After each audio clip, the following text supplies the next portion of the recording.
Hello everyone, this is professor MH.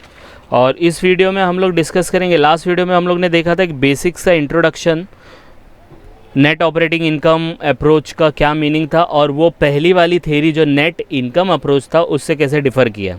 That is the basic introduction. आप पिछला video जाके देख सकते हैं, एकदम स्मॉल वीडियो मैंने कंस्ट्रक्ट किया, बनाया है उसको, तो आप देखेंगे तो आपको डिफरेंस समझ में आएगा। अब हम लोग इस थ्योरी जो सेकंड थ्योरी है नेट ऑपरेटिंग इनकम अप्रोच की, जो सेकंड थ्योरी है कैपिटल स्ट्रक्चर की, इसके अंदर हम लोग वैल्यू ऑफ फर्म कैसे डिसाइड करेंगे, फॉर्मूला और प्रैक्टिकल क्वेश्चन देखते हैं। तो सबसे पहला यहाँ पे जो वैल्यू ऑफ फर्म है वो डिपेंड करेगा, किसके ऊपर डिपेंड करेगा, आपके EBIT, earning before interest and tax, that is operating income, divide by KO का मतलब होता है cost of, overall cost of capital, जिसको हम लोग WACC भी बोल सकते हैं। आई बात समझ में, WACC। तो यहाँ पे वैल्यू ऑफ फर्म कैसे डिसाइड होता था, कैसे डिसाइड होता है, इनकम को डिवाइड करेंगे ओवरऑल कॉस्ट ऑफ कैपिटल से, WACC से। अगर आप पहली इनकम पहली थ्योरी देखेंगे तो उसमें कैसे डिसाइड होता था, पहले हम लोग वैल्यू ऑफ इक्विटी निकालते थे, वैल्यू ऑफ डेट निकालते थे, दोनों का ऐड करते थे, वैल्यू ऑफ फर्म आता था। इसमें उल्टा है, इसमें अलग है, इसमें इनकम को बेस बना के हम लोग अपना वैल्यू ऑफ फर्म डिसाइड कर रहे हैं। तो EBIT divide by cost of capital. अब ये ओवरऑल कॉस्ट ऑफ कैपिटल है, उसको WACC बोलते हैं। वो कैसे निकलता है, तो उसका वेटेड ये है KO, E divide by V into cost of equity plus D divide by V into cost of debt. तो ये सेम फार्मूला है जो हम लोग ने लास्ट टाइम यूज़ किया था, market value of equity divide by value of firm into cost of equity plus market value of debt divide by total value of the firm into cost of debt. तो in short क्या है कि total value of firm लेने का, overall cost of capital कैसे निकालेंगे आप, value of firm लेने का, वैल्यू ऑफ फर्म में से मार्केट वैल्यू ऑफ इक्विटी कितना है उसको डिवाइड करो, market value of equity divide by total value of firm into cost of equity से मल्टीप्लाई कर देने का। सेम वे में डेट का है, market value of debt divide by value of the firm into cost of debt. Same formula हम लोग use करेंगे। तो इसको प्रैक्टिकली जब समझेंगे तो और ज़्यादा समझ में आएगा। अब देखो यहाँ पे मार्केट वैल्यू ऑफ इक्विटी कैसे निकालेंगे, वैल्यू ऑफ द फर्म, उसके अंदर में से market value of debt minus कर देंगे। पहले कैसे निकलता था, पहली वाली थ्योरी में market value of equity plus market value of debt is equal to value of firm. अब यहाँ पे क्या है, वैल्यू ऑफ फर्म तो इनकम के ऊपर डिपेंड है, तो पहले वैल्यू ऑफ फर्म निकाल लेंगे, डेट का वैल्यू दिया होता है कि कितना लोन लिया वो दिया होता है, माइनस करेंगे, कॉस्ट ऑफ इक्विटी आ जाएगा, sorry market value of equity आ जाएगा। आई बात समझ में। तो ये एक फॉर्मूला है। फिर कॉस्ट ऑफ इक्विटी और कॉस्ट ऑफ डेट कैसे निकालना वो यहाँ पे दिया है, profit available to equity share holder divide by market value into 100, और इंटरेस्ट कॉस्ट ऑफ डेट निकालेंगे तो interest divide by market value of debt into 100, तो आपको आएगा cost of equity, cost of debt. ये फॉर्मूले में आप थोड़ा कंफ्यूज हो जाएंगे, लेकिन इसका जो प्रैक्टिकल क्वेश्चन अभी हम लोग करेंगे तो उसमें आपको पूरा ग्रिप आ जाएगा। आई बात समझ में। बस ये ध्यान में रखो, अगर ये कुछ भी नहीं समझ में आ रहा है कि आपको ये हो क्या रहा है, ये उल्टा सीधा फार्मूला क्यों आ रहा है, आपको ये समझना है कि पहली जो थ्योरी हम लोग ने की थी वो थ्योरी में हम लोग ने जब कैलकुलेशन किया था तो पहले मार्केट वैल्यू ऑफ इक्विटी निकाला था, मार्केट वैल्यू ऑफ डेट निकाला था, फिर वैल्यू ऑफ फर्म निकाला था। इसमें पहले वैल्यू ऑफ फर्म निकालेंगे, उसमें से market value of debt minus करेंगे, फिर मार्केट वैल्यू ऑफ इक्विटी आ जाएगा। बस ये डिफरेंस है, बाकी वही है, प्लस माइनस करना वही सब है। आप क्वेश्चन देखेंगे तो समझ में आएगा, ठीक है। तो हम लोग स्टार्ट करते हैं। तो ये क्वेश्चन है, देखो, ABB limited has an EBIT of 2 lakh rupees, 2 lakh रुपया EBIT है, ठीक है। फिर company has 8% debenture of 5 lakh, that is your debt का। Presuming overall capitalisation rate, overall capitalisation rate बोला है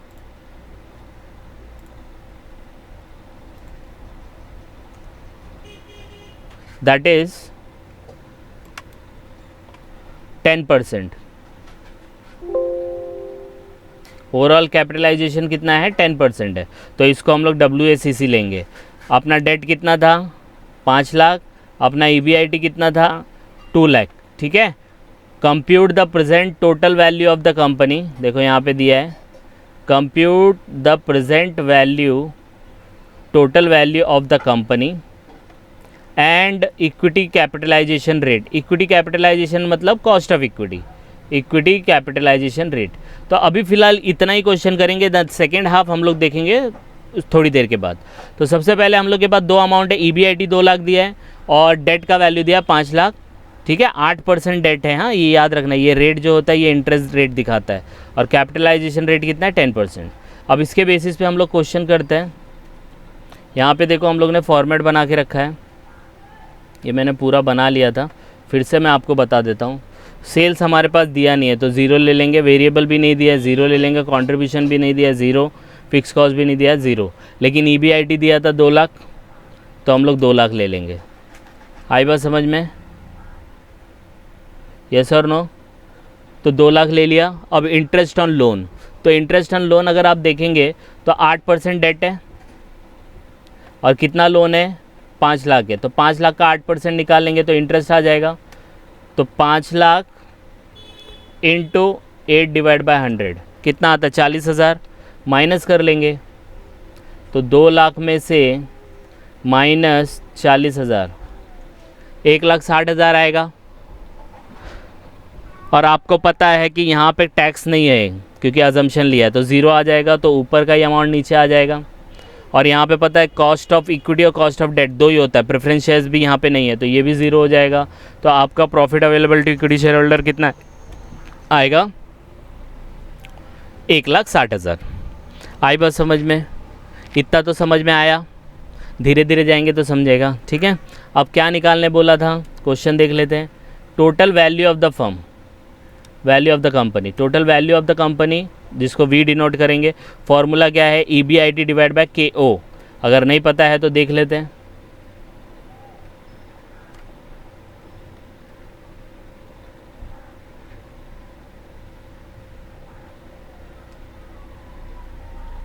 ये इसका फॉर्मूला है, देखो EBIT पूरे फॉर्मूले यहाँ पे सामने लिख लेते हैं। तो EBIT divide by KO, KO का मतलब ओवरऑल कॉस्ट ऑफ कैपिटल या WACC। तो हमारे पास ऑपरेटिंग इनकम तो दिया है ना, EBIT तो दिया है और KO भी दिया है, देख लेते हैं। देखो EBIT कितना दिया 2 लाख दिया है कि नहीं दिया है, एंड ओवरऑल कैपिटलाइजेशन रेट कितना दिया है 10% दिया है। तो 2 लाख, तो यहाँ पे हम लोग लिखेंगे is equal to 2 lakh divided by 10%, तो 10% का साइन दबाने का, तो वैल्यू कितना हो गया 20 लाख हो गया। तो आपका जो वैल्यू ऑफ द फर्म होगा वो 20 लाख हो जाएगा। आई बात समझ में? यस और नो? समझा कि नहीं समझा? Okay okay. अब क्या करना है, हम लोग को निकालना है equity capitalisation rate, equity capitalisation rate. अब इक्विटी कैपिटलाइजेशन मतलब कॉस्ट ऑफ इक्विटी, उसका फॉर्मूला देख लेते हैं। तो देखो कॉस्ट ऑफ इक्विटी का फॉर्मूला कैसा है, profit available to equity share holder divide by market value of equity into 100। तो ये फॉर्मूला हम लोग लिख लेते हैं। तो यहाँ पे मैंने नहीं लिखा है, तो हम लोग यहाँ पे नीचे आते हैं और यहाँ लिखते हैं, इसको हाईलाइट कर देते हैं।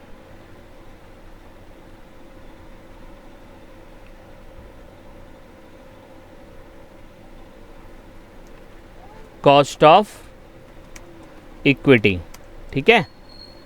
तो ये आपको समझ में आएगा, cost of equity is equal to क्या था फॉर्मूला, क्या था formula, profit available to equity share holder divide by market value of equity into 100। तो profit available to equity share holder divided by market value of equity shares. तो market value of equity share, तो profit available to equity share holder तो दिया है ना, 1,60,000 दिया है कि नहीं दिया है, देखो यहाँ पे दिया है। Okay, divided by market value of shares, तो मार्केट वैल्यू ऑफ इक्विटी तो दिया नहीं, वो निकालना पड़ेगा, है ना। तो अभी फ़िलहाल के लिए ये यहाँ पे ब्लैंक छोड़ देते हैं, पहले निकालते हैं मार्केट वैल्यू ऑफ इक्विटी। तो मार्केट वैल्यू ऑफ इक्विटी का फॉर्मूला क्या दिया है, वी माइनस डी, वी मतलब value of the firm minus D, तो डी भी नहीं दिया है, डी निकाल लेते हैं। तो डी कैसे निकलेगा, देखो यहाँ पे दिया है interest divide by cost of debt. तो यहाँ पे देखो इंटरेस्ट हम लोग ने लिखा था, कितना लिखा था, 40,000, ठीक है। तो इंटरेस्ट हम लोग यहाँ लिख देंगे 40,000 डिवाइडेड बाय कितना रेट था, 8% डिबेंचर था, याद है कि नहीं याद है, तो डिवाइड बाय 8%, 5 लाख। तो यही तो देखो क्वेश्चन में दिया है आपके, देखो ये क्वेश्चन में दिया है कि नहीं दिया, 8% डिबेंचर। अब आप लोग कंफ्यूज हो जाएंगे, सर आप नीचे जाके ऊपर क्यों आ रहे हो, समझ में नहीं आ रही कोई बात, है ना। कन्फ्यूजन हो रहा है कि नहीं हो रहा है, कि भाई पहले तो आपने नीचे फार्मूला लिख दिया, फिर ऊपर जा रहे हो, ऊपर भी नहीं है तो फिर ऊपर जा रहे हो। तो देखो क्या करना है, हम लोग को क्या बोला है, वैल्यू ऑफ द कंपनी निकालो, बराबर है। तो वैल्यू ऑफ द कंपनी तो निकल गई, आ गया 20 लाख। फिर क्या निकालने बोला अपने को निकालने बोला कॉस्ट ऑफ इक्विटी। देख लो, इक्विटी कैपिटलाइजेशन रेट का मतलब होता है कॉस्ट ऑफ इक्विटी। तो कॉस्ट ऑफ इक्विटी निकाला तो उसका फॉर्मूला लिखा। अब फॉर्मूला लिखा तो यहाँ पे बच्चा बोला है ना profit available to equity share holder, वो तो है अपने पास, ये वाला अमाउंट है 1,60,000, बराबर है कि नहीं है। लेकिन market value of equity share है क्या अपने पास, मार्केट वैल्यू ऑफ इक्विटी तो निकालना पड़ेगा। अब मार्केट वैल्यू ऑफ इक्विटी निकालने के लिए वी माइनस डी करेंगे, तो वी तो है लेकिन डी नहीं है, तो डी भी निकाल लेंगे, तो डी भी आ गया। अब वी आ गया और डी आ गया, अब दोनों आ गया तो मार्केट वैल्यू निकल जाएगा इक्विटी का। तो कितना आ जाएगा, वी कितना दिया है 20 लाख माइनस डी कितना दिया है 5 लाख, तो 15 लाख हो गया। आई बात समझ में अभी, तो इसलिए अब मार्केट वैल्यू ऑफ डी हो गई 15 लाख। अब इधर पे फॉर्मूला लिख देंगे, profit available to equity share holder कितना था 1,60,000 divided by market value of equity share कितना 15 लाख इंटू 100। आपका रेट हो जाएगा कॉस्ट ऑफ इक्विटी का 10.67। ठीक है, इसको थोड़ा छोटा कर लेते हैं, हाँ 10.67। अब आई बात समझ में, यस और नो, है ना 10.67। तो ये आपका यहाँ पे सोल्यूशन पूरा हो गया। अब देखो मैं आपको एक और चीज़ बताता हूँ। अब इसमें हम लोग निकालते हैं, ये जो फॉर्मूला दिया था क्रॉस चेक करेंगे, ये थ्योरी को जस्टिफाई करेंगे। ये थ्योरी को जस्टिफाई करेंगे तो ओवरऑल कॉस्ट ऑफ कैपिटल कितना निकालना था, ये फॉर्मूला दिया है देखो, ठीक है। ये जस्टिफाई कैसे करेंगे ये हम लोग लिख लेते हैं। तो ओवरऑल कॉस्ट ऑफ कैपिटल हम लोग यहाँ पे लिखेंगे WACC, जिसका फॉर्मूला होता है E divide by V। V मतलब मार्केट वैल्यू और E मतलब market value of equity. Market value of firm और market value of equity, market value of debt, market value total value of firm, ठीक है। तो अब देखो फॉर्मूला है E divide by V multiply by cost of equity plus D divide by V into cost of debt, ये formula है हम लोग का। तो अब देखो ना मार्केट वैल्यू ऑफ इक्विटी कितना था, यहाँ पे दिया है 15 लाख, ठीक है, divided by value of firm कितना था 20 लाख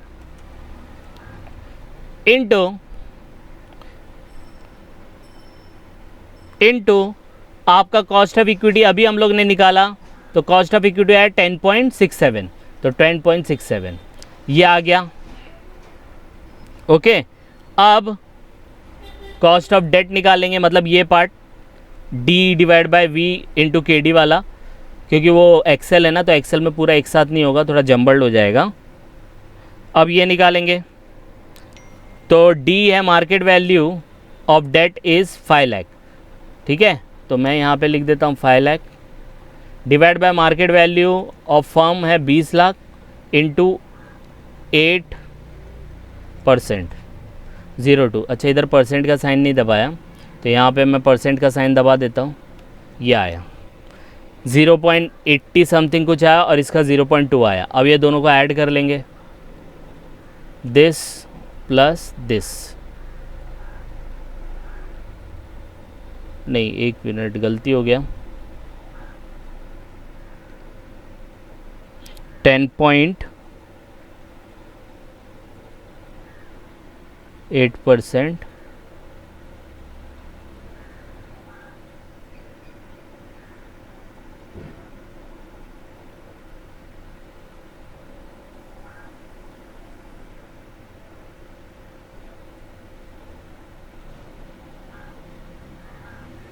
यहाँ पे देखो एक गलत हो गया अमाउंट, यहाँ पे 15 लाख डिवाइड बाय 20 लाख है, मैंने 2 लाख लिखा है, तो इसलिए अमाउंट बराबर नहीं आ रहा था, अब बराबर आएगा, देखो ये आएगा।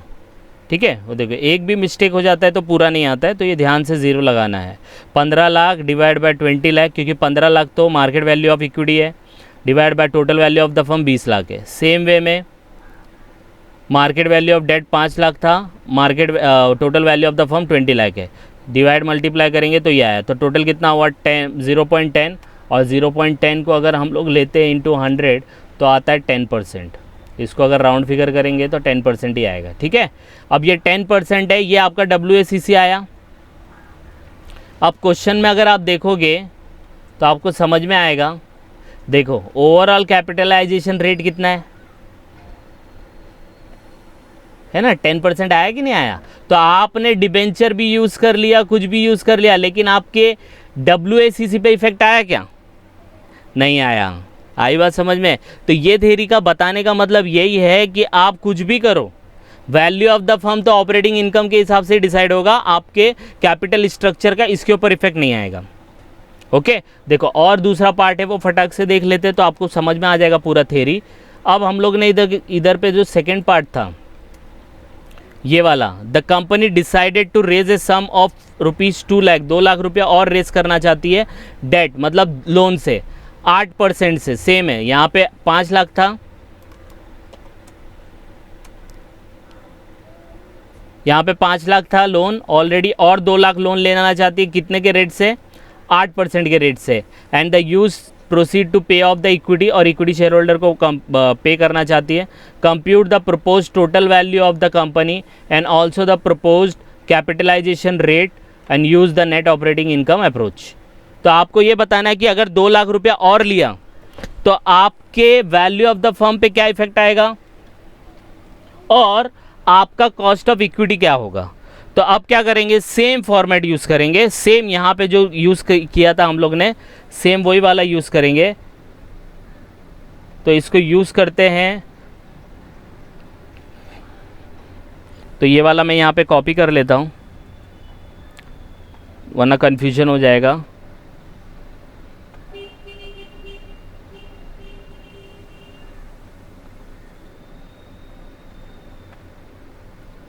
कॉपी ये,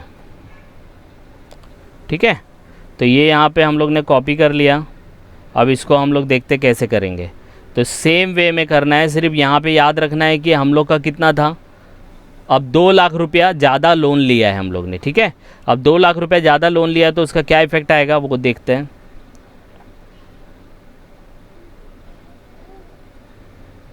हाँ, ये थोड़ा छोटा कर लिया तो पूरा विजिबल होगा। तो सेम वे में अब अर्निंग बिफोर एंड टैक्स वो तो इतना ही होगा, है कि नहीं, 2 लाख ही होगा। ये वाला तो सेम ही रहने वाला है ना 2 लाख। हाँ, इंटरेस्ट ऑन लोन चेंज हो जाएगा, कितना चेंज होगा, अब पहले 5 लाख था, अब और 2 लाख का लोन लिया तो टोटल कितना हो गया, 7 लाख हो गया। अब 7 लाख के ऊपर 8% का इंटरेस्ट आएगा, आएगा कि नहीं आएगा, है कि नहीं। तो हम लोग इधर क्या करेंगे, 7 लाख पे 8%, 56,000। जैसे ही आपने 56,000 किया आपका EBT आ गया 1,44,000। आई बात समझ में, 1,44,000 आएगा तो नीचे भी 144 ही आएगा, क्योंकि टैक्स है नहीं और डिविडेंड भी नहीं है, ये भी 144 आ जाएगा। ठीक है, अब EBIT value of the firm निकालना है, तो वैल्यू ऑफ द फर्म में क्या लेते हैं हम लोग, EBIT डिवाइड बाय KO लेते। तो EBIT तो अपना 2 लाख की है कि नहीं है, तो 2 लाख डिवाइड बाय 10%, तो वैल्यू ऑफ द फर्म कितना रहेगा, 20 लाख ही रहेगा, तो उसमें तो कोई चेंजेस ही नहीं आएगा, वो वैसे ही रहने वाला है। हाँ, market value of debt change हो जाएगा। अब मैं यही सीक्वेंस में जाता हूँ। मार्केट वैल्यू ऑफ डेट कितना था? 5 लाख। अब 5 लाख नहीं रहेगा, अब कितना हो जाएगा? अभी इंटरेस्ट कितना है यहाँ पे? 56,000 है, तो 40,000 की जगह हम लोग कितना रखेंगे? 56,000, तो आपका 7 लाख आ जाएगा। आई बात समझ में? तो मार्केट वैल्यू ऑफ डेट कितनी हो गई? 7 लाख। जैसी मार्केट वैल्यू ऑफ डेट होगी तो मार्केट वैल्यू ऑफ इक्विटी कैसे आएगा? तो 20 lakh total value minus debt का वैल्यू 7 लाख, तो मार्केट वैल्यू ऑफ इक्विटी कितनी आएगी? 13 लाख आ जाएगी। आई बात समझ में? देखो फॉर्मूला रखा था ना, तो वो ऑटोमेटिकली कैलकुलेट कर रहा है। ठीक है, अब देखो कॉस्ट ऑफ इक्विटी निकालेंगे, तो कॉस्ट ऑफ इक्विटी में profit available to equity share holder divide by market value. तो यहाँ पे जो हम लोग ने लिखा था वो लिखा था कितना? 2 लाख EBIT था, बराबर है, डिवाइड बाय मार्केट वैल्यू अब 13 लाख। पहले कितनी थी? पहले हम लोग ने लिखा था 2 लाख डिवाइडेड बाय 15,000 इंटू 100। नहीं, कितना वैल्यू था इधर पे देख लेते हैं। 15 lakh market value of equity shares था, divide by 2 lakh divide by 15 lakh था। ठीक है, और यहाँ पे कितना आ गया? मार्केट वैल्यू 13 लाख है, तो यहाँ पे 2 लाख डिवाइड बाय 13 लाख आएगा। सॉरी, तो देखो, अरे 2 lakh profit available to, sorry 2 lakh नहीं है, ये 1,44,000 है। 11.07। ठीक है, और पहले हम लोग का 15 लाख था, तो 9.6 आ रहा था, वही 10% के लगभग, राइट। पहले कितना आया था? अब देखो ये बढ़ गया, तो पहले के हिसाब से ये बढ़ गया है, बराबर है। मीन्स बोलने का मतलब यहाँ पे क्या है कि आपने जो लोन लिया था, पहले 5 लाख का ही लोन था, 2 लाख और लोन लिया, तो आपका इंटरेस्ट बढ़ा कि नहीं बढ़ा? 56,000 हो गया, तो आपका EBT profit available to equity share holder भी घट गया। ठीक है, market value of total value of the firm तो उतना ही था, मार्केट वैल्यू बढ़ गई डेट की 7 लाख, पहले 5 थी अब 7 हो गई, क्योंकि 2 लाख और लिया, तो मार्केट वैल्यू ऑफ इक्विटी भी डाउन हो गई, 13 लाख हो गई। लेकिन कॉस्ट ऑफ इक्विटी जो है वो बढ़ गई, 11.8 हो गया। पहले कितना था? 10.67 था, राइट। अब कितना हो गया? 11 ये यहाँ से हटा दो, कन्फ्यूजन हो जाएगा। पहले कितना था? पहले था 10.67, अब कितना हो गया? 11.08। लेकिन अगर हम लोग ने जब ये ओवरऑल निकाल के देखा, तो ओवरऑल तो इसका अभी भी 10% ही आ रहा है। तो इन शॉर्ट बोलने का मतलब क्या है कि ओवरऑल कॉस्ट ऑफ कैपिटल तो 10% ही है। आपने पहले भी 5 लाख यूज़ किया तो भी 10% आया, आपने पहले भी 5 लाख यूज़ किया तो भी 10% आया, और अभी आपने 7 लाख यूज़ किया लोन तो भी 10% आ रहा है। आई बात समझ में? यस और नो? अभी देखो, आप बोलेंगे सर ये तो पहले का कैलकुलेशन है, ठीक है, यहाँ पे चेंज कर लेते हैं। मार्केट वैल्यू ऑफ इक्विटी कितना हो गया? 13 लाख हो गया। देखो, तो यहाँ 15 लाख था ना, तो इसको चेंज करते हैं, तो यहाँ कितना हो जाएगा? 13 लाख डिवाइड बाय 20 है, ठीक है, और यहाँ पे 10.67 नहीं आएगा, अब आएगा 11.08, ये वाला परसेंट। आई बात समझ में? तो ये कुछ इतना आया। फिर कॉस्ट ऑफ डेट निकालेंगे, ये वाला D divide by V into cost of debt. तो इसके अंदर अब ये 5 लाख नहीं रहेगा, अब ये कितना हो जाएगा? 7 लाख रह जाएगा, और 8% ही रहेगा वो तो देखो आया। तो इन दोनों को मिला के ये एक्चुअल में 0.10 हो जाएगा, और ये 10% ही आएगा। तो आप देखो, पहले लोन कितना यूज़ कर रहे थे आप? 5 लाख, अब लोन कितना यूज़ कर रहे हो? 10 लाख, सॉरी 7 लाख, तो भी आपका कॉस्ट ऑफ कैपिटल कितना है? 10% ही आ रहा है। आई बात समझ में? तो भी आपका WACC कितना आ रहा है? 10%। तो यहाँ पे अपनी थ्योरी ये सॉल्व होती है कि अगर आपने net operating income approach use किया तो उसके अंदर आप कैपिटल स्ट्रक्चर कुछ भी डालो, वैल्यू ऑफ द फर्म हम लोग ऑपरेटिंग इनकम से डिसाइड करेंगे, value of the firm operating income से डिसाइड करेंगे, और उसका जो ओवरऑल खर्चा होगा वो कांस्टेंट रहेगा, वो चेंज नहीं होगा। पहली वाली थेरी में क्या बोला था, जितना ज़्यादा लोन यूज़ करेंगे value of the firm increase होगा। ये वाली थेरी में बोला था कितना भी यूज़ करो हम लोग को मतलब ही नहीं है, क्योंकि फर्म का वैल्यू जो होगा वो ऑपरेटिंग इनकम से डिसाइड होगा। आई बात समझ में? थोड़ा ये लॉन्ग हो गया, थोड़ा कंजेस्टेड हो गया, लेकिन ट्राई करो, एक दो बार इसको रेफ़र करो तो समझ में आ जाएगा आपको। ठीक है, तो ये समझ में आ गई होगी थोड़ी थोड़ी बात, एक दो बार रिवाइज़ करेंगे तो समझेगा। एंड कोई भी डाउट है तो please comment and please like and subscribe for more videos. Thank you.